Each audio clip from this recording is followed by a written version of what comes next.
Hello and welcome to another Mr. Betabyte video, and this one's a little bit different insofar as we are looking at a Sony TT-F1 unit. This is a tuner and power supply unit companion to the Sony SL-F1 portable camera cum Betamax player recorder units. This is part of probably a 3-part video series. I've had several component parts sent to me for repair. It's 2 times Sony SL-F1 video recorder units, TT-F1, and I have also been sent the power supply units as well. The can't think of the model number. But yeah, is it A1? Something, I don't know. Units. So, but that I believe works. It's just there, so I've got that if all else fails. So, not too sure what's wrong with this. I've got no clues at all. And yeah, so I suppose I ought to take it apart and to see if I can find out what is actually wrong with it. Okay, so let's go.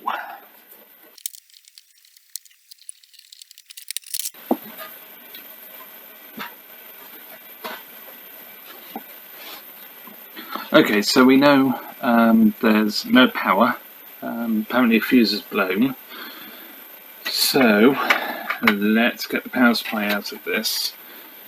I am finding with these units, the DC-DC AC unit in these is much more reliable than in the C9, but it does still cause problems, and I have had shorted transformers, so not ideal.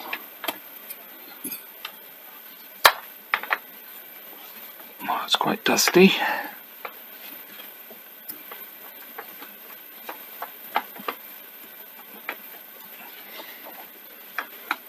So I'm guessing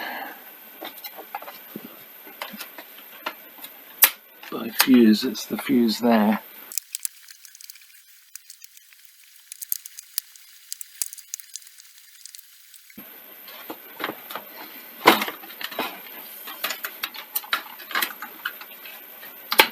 The mains, power connector, and power connectors. Not doing that very well, am I? Same latch to an extent. There we go.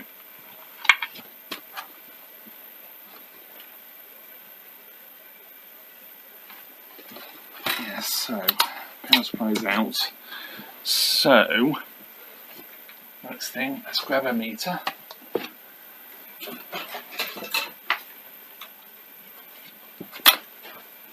And check that fuse.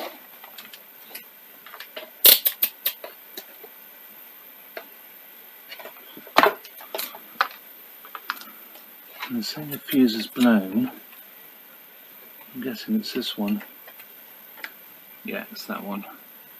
Tend not to get the problems with mains filter fuses on these that you do with other decks, like the Toshiba. Slightly different screwdriver, I think. Like the Toshiba decks and the older ones, anyway, and things like the Philips machines and the V2000s. Again, the older machines. So there we go. Stubby's good for the larger screws, but this is better for the sort of more standard screws you'd find in these things. I seem to remember you take these out.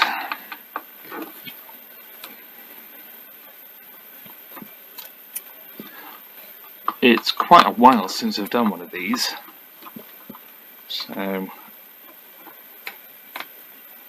Forgive me if I'm going a bit over the top with taking the screws out. I think that's right. It slides out the other end. Yeah, so I didn't have to take all of those out. Oh yes, I did.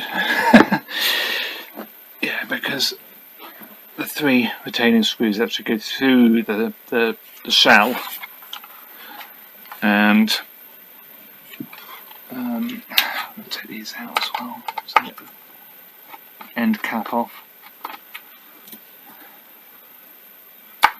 so it can then just slide out.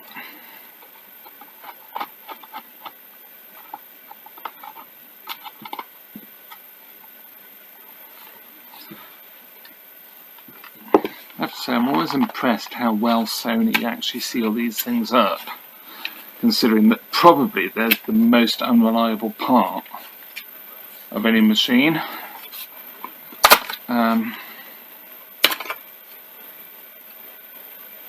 That's a bit of glue. Oh, that was a lot harder than it should have been. So, there we go. There's the power supply. The transformer looks a little bit unhappy, but maybe it isn't. Caps also look a little bit stressed. The main thing is if these 2 transistors are bad.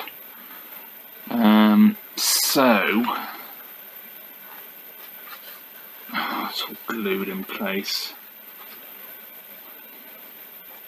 So there's all this glue here on the plastic. So I'm going to have to hack that out to release this plastic to get to the underside of this and do some checks. So I'll do that now. So as you can see, I managed to get the plastic off. They use a lot of glue. It's actually not too bad to get off. I actually prise off the sides of the plastic and lift it off. But they do use a lot of glue, and it also goes over the legs of the transistors. Do I have to take? Yes, I will have to take it all off, because I can't get to any print on the right side of the transistor where I need to test with the meter.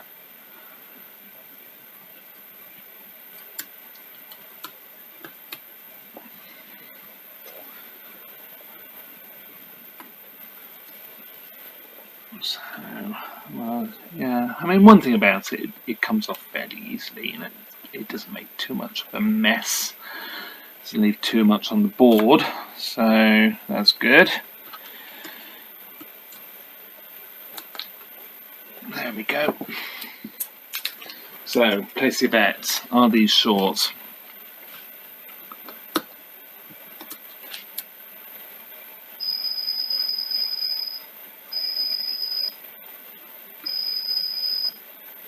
Yeah, completely short. And my guess is probably these caps have gone bad as well. Oops.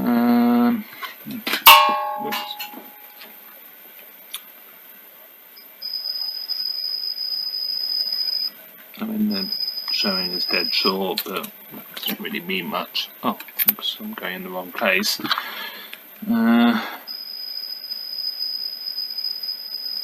Yeah, that would show short because it's across the transformer.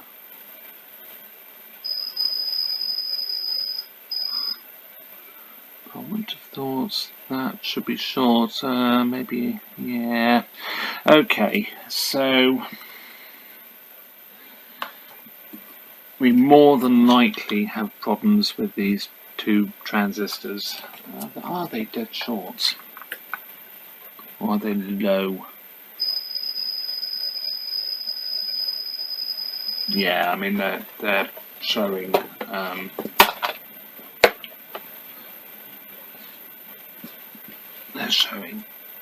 pretty much 0 resistance.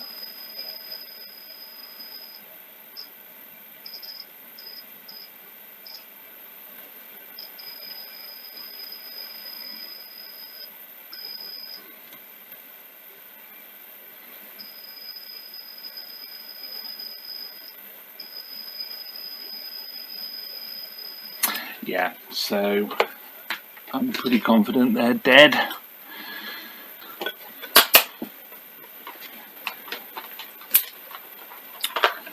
Time to have a look at the circuit diagram, I think.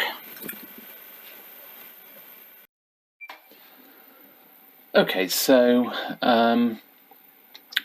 Q611 and Q612 are the two transistors that have actually gone short.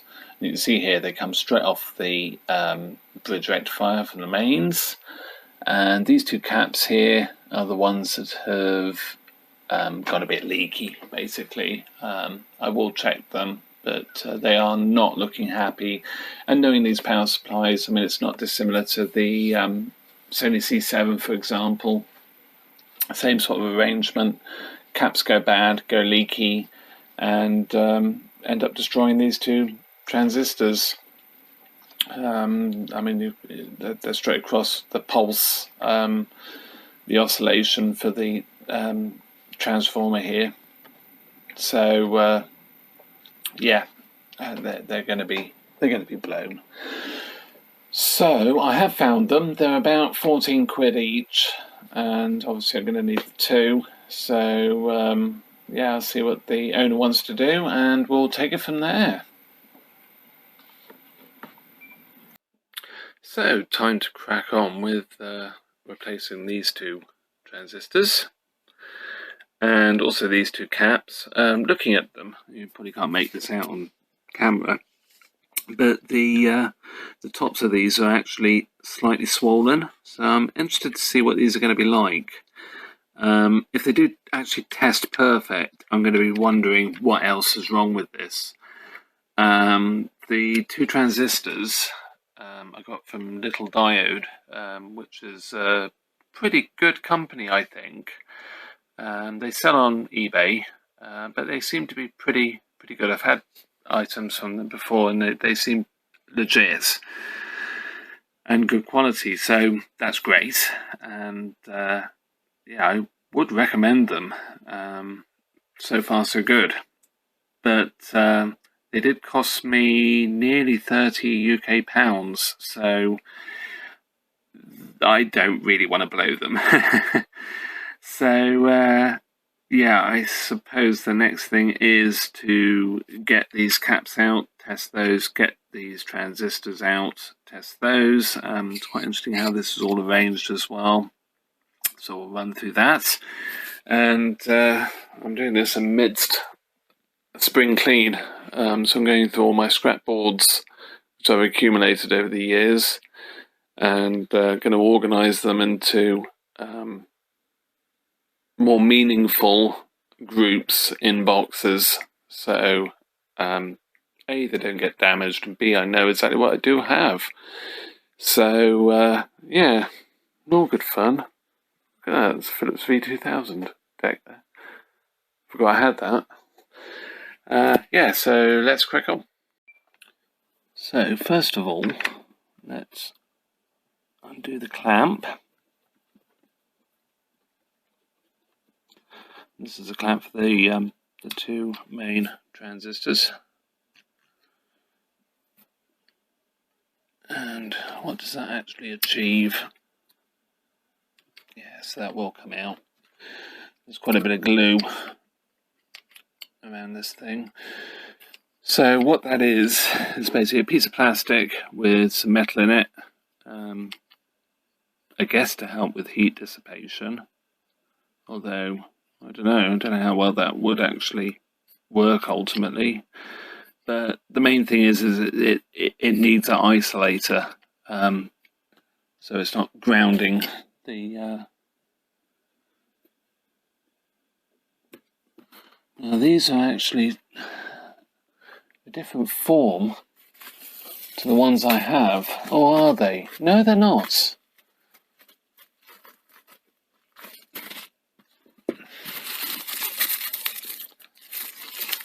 Gosh, they've heat sealed the end of the bag. I don't know why I thought, I think, yeah, these are a generic picture. I don't know why I thought they looked a bit more like this style of casing. they're not. So these do look like new old stock. So let's go. How bad will this be?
Okay, so there we go. They're out. Can now see more clearly. They're actually ferrite beads that are sort of glued on to the emitter legs. Yes, that's what's caused the problem. Very similar to the C7, to be honest, in design and indeed capacity. 4.7 microfarad, 250 volt, exactly the same as the C7. And the one capacitor, you can see it's well and truly leaked. The other capacitor, the leg actually broke off as I was desoldering it. It's that corroded. It's leaked that much. Board-wise, bit of a mess, so I'll clean that up. Some cotton wool buds, Q-tips, and some isopropyl should make that look nice again. But I think we found the problem, so that's really good. So yeah, I shall clean that up and we'll take it from there. So all cleaned up, looking a lot better. Still see a bit of a smear there, but that's fine.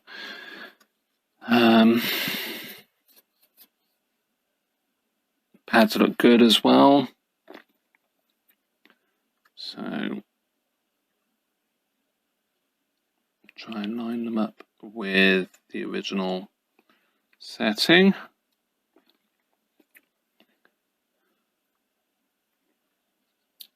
Does it matter if those are just floating about a bit? Emitter. I'd like to think the glue is just to aid assembly, which I can of course be a little bit more flexible with. I do wonder how these would have been soldered in the first place.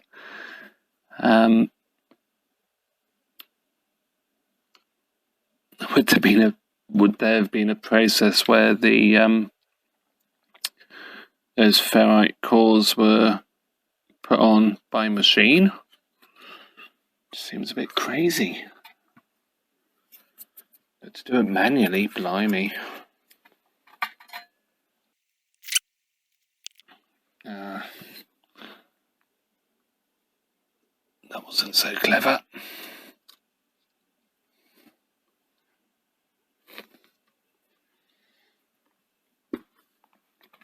So let's just hold that in place.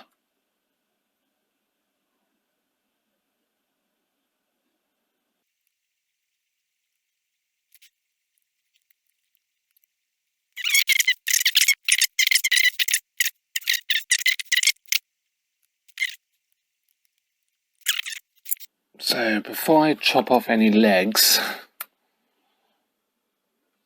on the transistors of course, I'll just see that this all lines up nicely. So ferrites are good.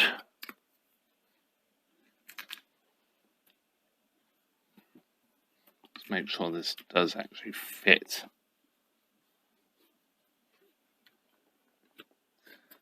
It should do. I mean, it's just literally a clamp, so there we go. Sort of locks into position.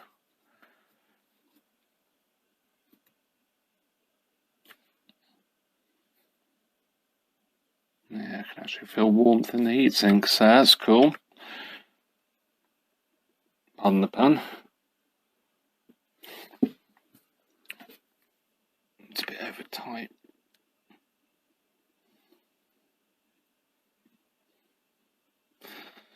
I want that to be pretty much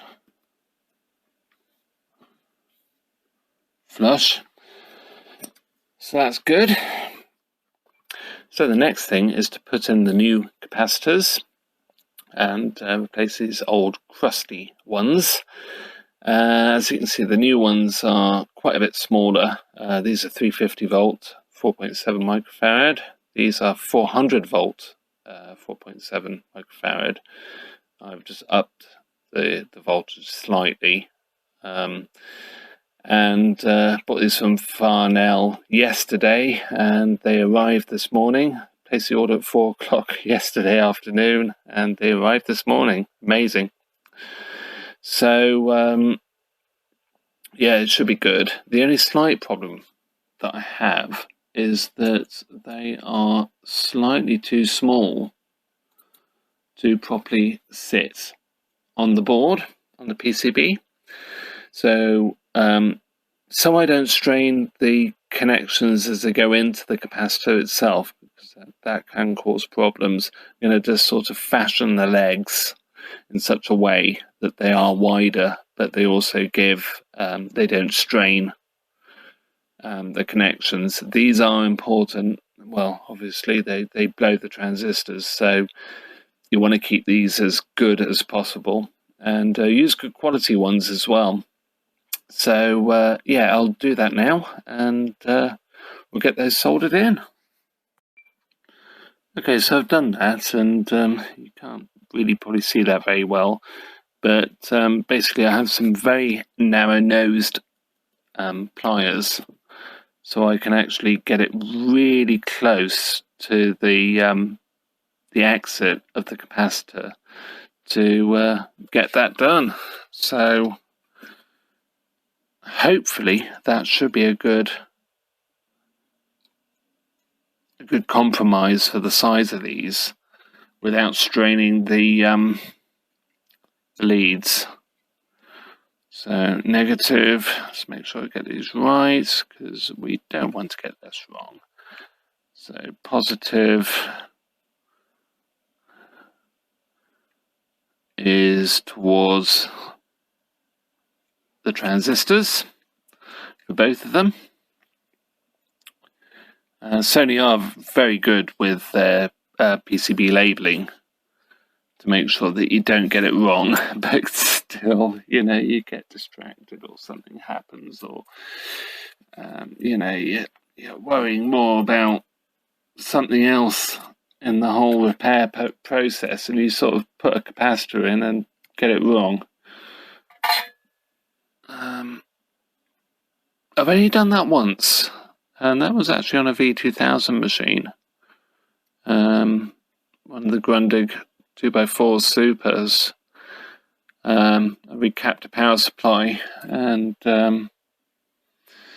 because it's a little bit boring recapping power supplies, I mean, I've done a few of them, to be honest.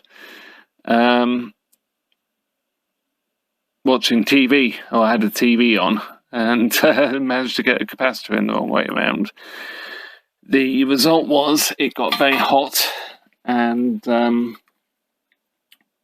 machine itself was, the display was blinking and it was complaining. And I very quickly realised what was happening and turned it off. But I did bin that capacitor because I just didn't trust that it was going to be reliable. I mean, it's something once it's strained like that, stressed, it's more liable to leakage, especially as it was a high voltage cap as well. So yeah, it does pay to really make sure you get these right, especially with the cost of some of these components. There's nothing worse than if you buy a single capacitor and you put it in wrong, wreck it, and then you've got to wait for another one to arrive.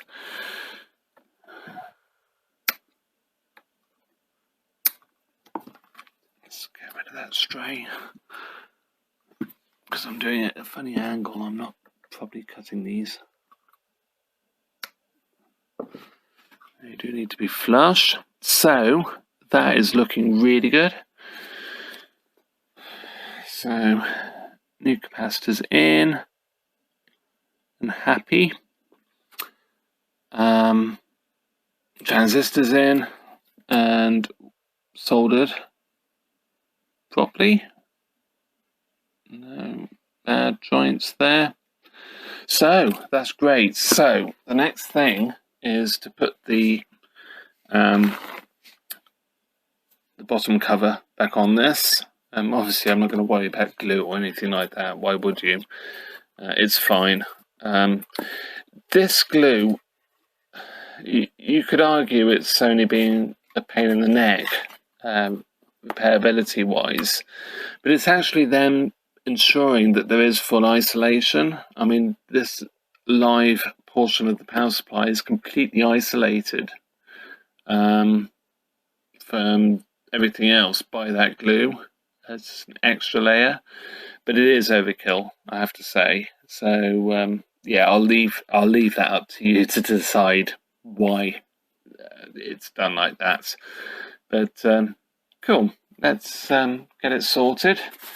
I've got fuses as well, because I realised I didn't have any 1.6 amp slow blows, so they're good to go as well.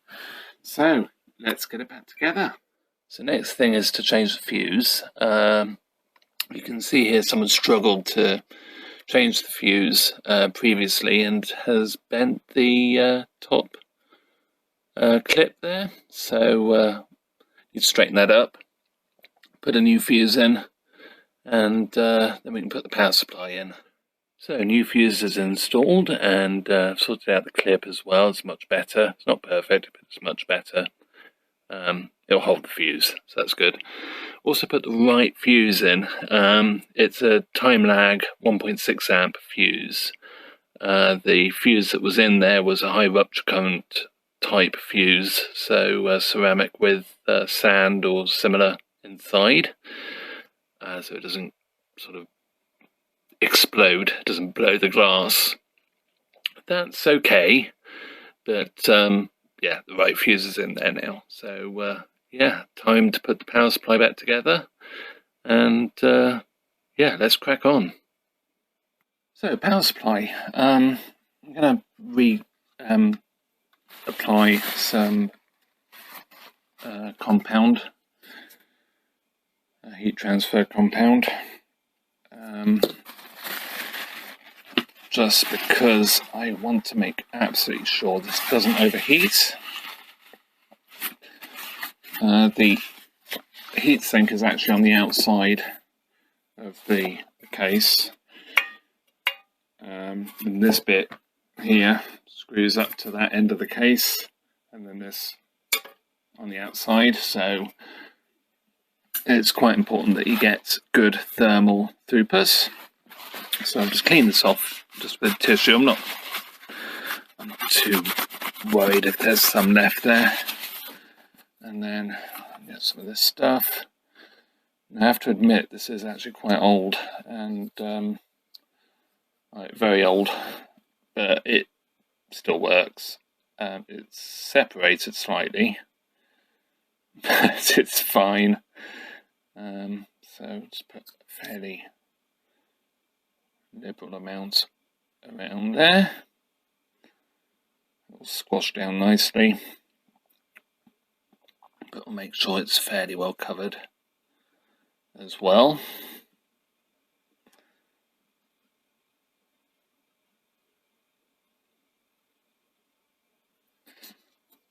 So that's not looking too bad. So let's put that lid back on there, and use my daughter's Earth old card from a previous year. It's been a bit of a strange year for Earth, with the pandemic and everything, but she retains her membership, so it's all good. Very important to join in and be part of it. So that's done. Plastic's back on the bottom. Obviously not bothering with the glue. It's fine. Won't worry about it.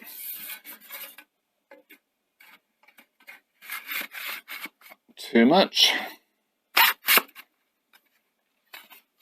Let's make sure the wires aren't trapped. There we go. And do the same here. Just clean this off a bit. I'm not going to worry too much about getting it perfect.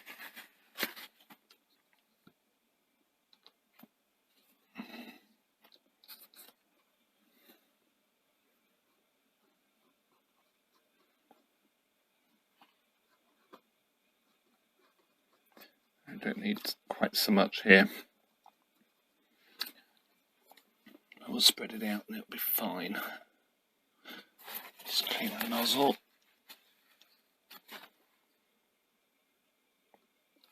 There we go.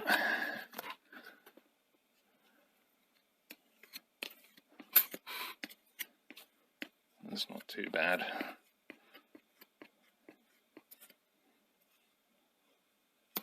There we go, that's much better. Let's make sure it's a good thin level, a good thin layer. And yeah. Clean off the back of the heatsink. Again, not worrying too much about getting it 100%. It's not like a CPU or something. It just needs to have pretty good thermal transfer.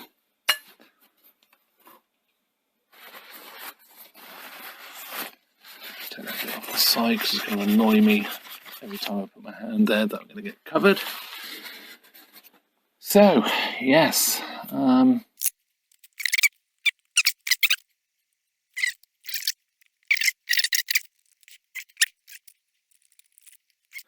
Actually, I wonder if I have got that right. Let's put this one in, because I think this is along as well.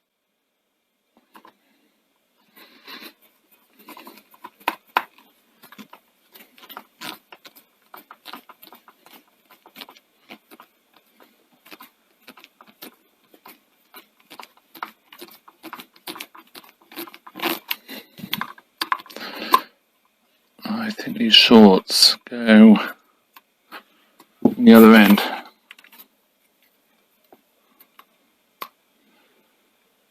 Yeah.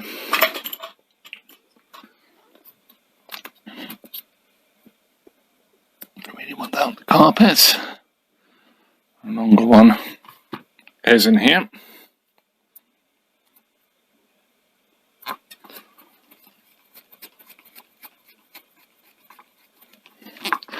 And I think it is the same with this one. This is only a short one as well, there for the other end. So longer metal thread type screws this end, shorter ones the other end. See the difference?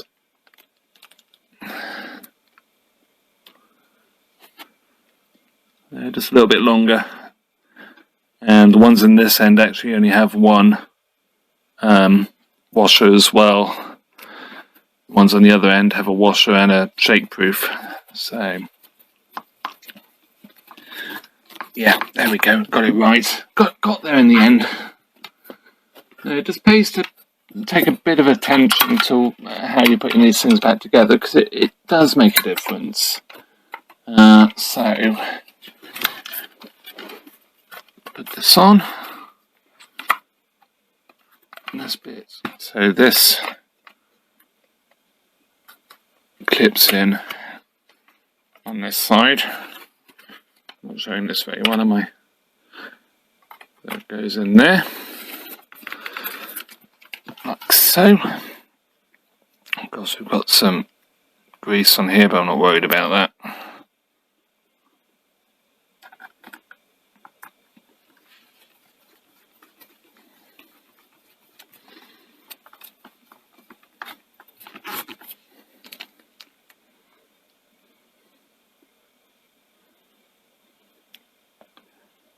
Hair managed to get itself on there.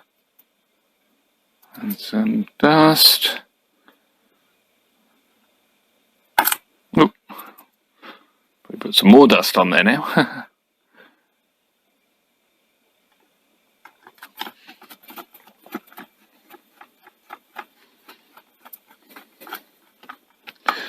Then we've got two stubbies.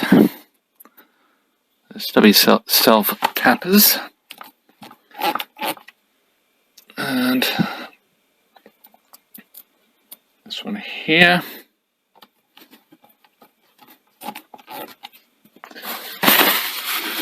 Clean of the hands, and let's just clean up.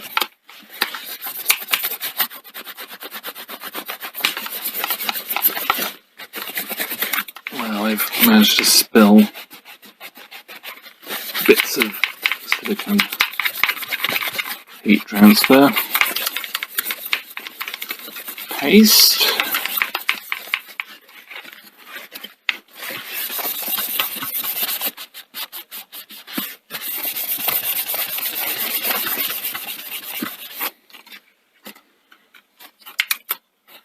So there we go, that's back together.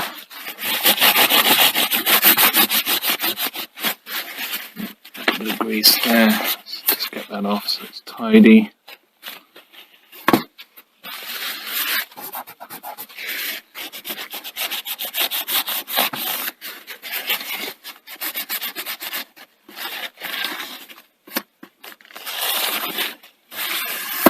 Nice, that's not too bad.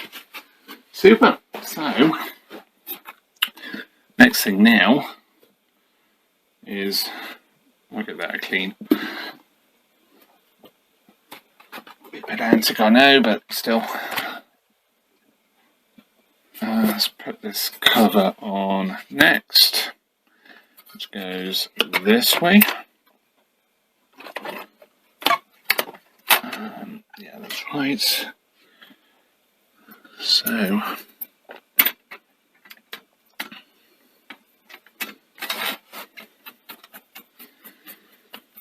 screw on this side, screw on this side.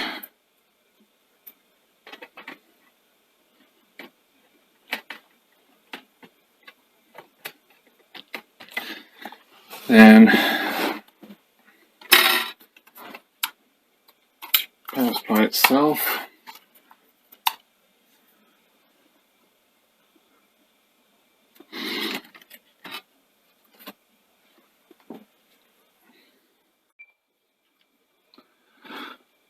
So, connector there, it's actually blue,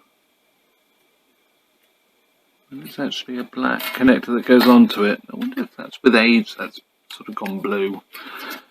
And then we've got a black one, sorry, I was going to say red one, which I can't remember where that goes.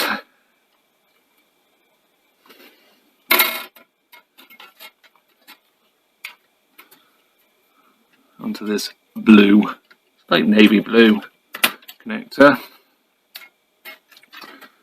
So a bit of a moment there, as I do. And then we offer this up a bit so we can put the mains in on there.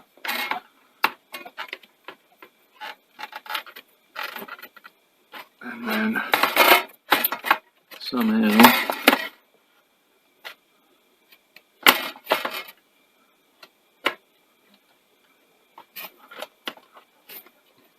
get this to fit.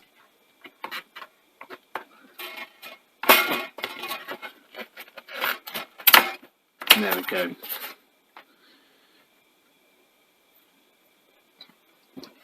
So I'll clean that strap up in a bit. That's cool. So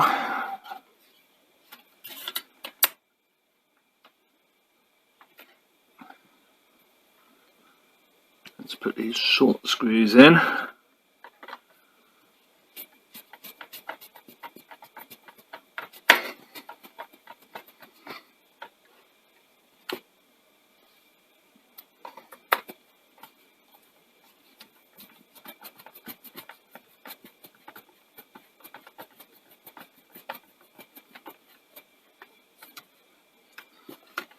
And then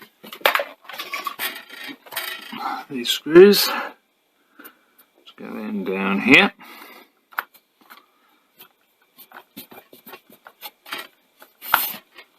Maybe.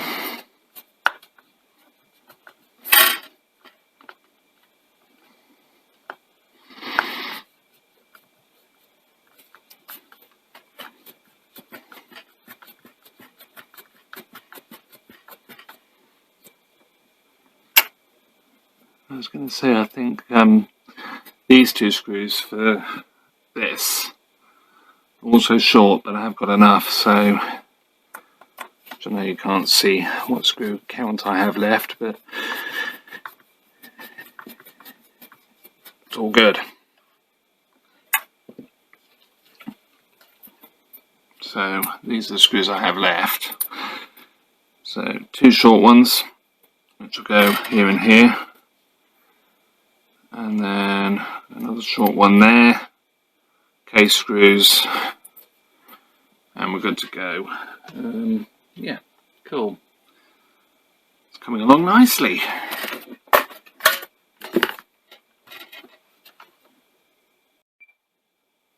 Okay, so I've cleaned it a bit. It's not perfect, but it's better.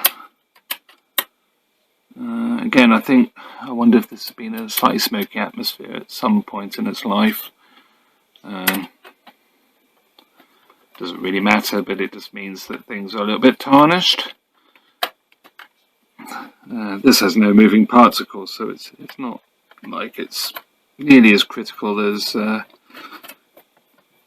maybe the tape deck side of things, which we will be looking at. I've got two more tape decks, the F1, to look at, and I will be doing videos on both of those, all from the same person, all repairs, and yeah, really cool actually.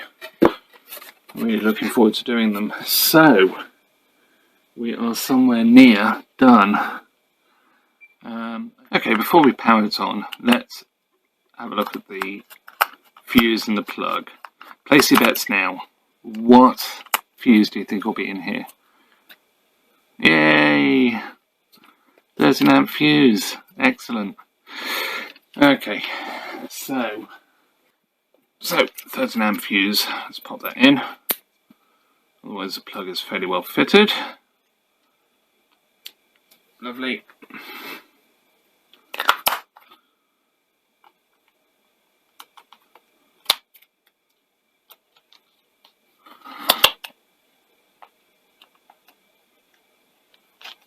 The screwdriver's not the best. It's the one with the broken tip, so not the best for doing that, but still, anyway, good. So,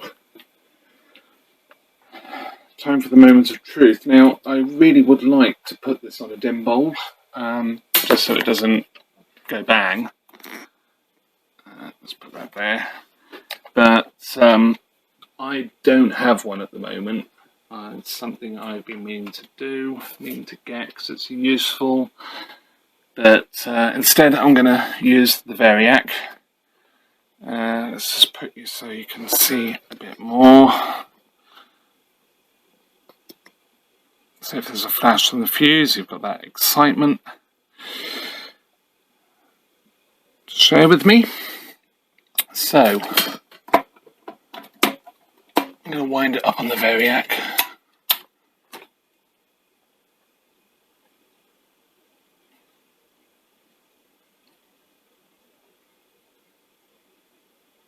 Yay.